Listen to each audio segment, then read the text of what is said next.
அப்ப சுகரே வர விடாம இருக்கிறதுக்கு என்ன பண்ணணும்? அப்போ நீங்க ஒரு ஒரு வயசுல இருந்து 30 வயசு வரையும் எனக்கு சுகர் இல்ல சார்.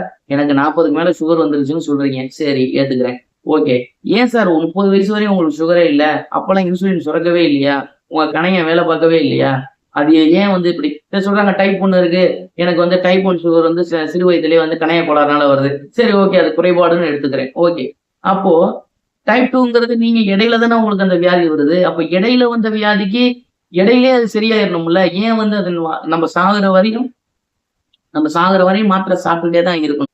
சாகுற வரையும் மாத்திரை சாப்பிடணும். அது எப்படி நீங்க குணமாகாது அப்படின்னு நீங்களா முடிவு பண்ணிக்கிட்டு மாத்திரையே சாப்பிட்டுட்டு இருக்கீங்க.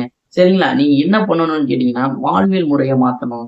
நம்ம எப்படி சாப்பிடணும், அதுக்கான புள்ளிகள் எல்லாமே அடுத்தடுத்த சீரிஸா நான் சொல்ல இருக்கேன். நீங்க முதல்ல என் சேனல சப்ஸ்கிரைப் செய்து நீங்க ஆதரவு குடுப்பீங்க அப்படின்னு சொல்லி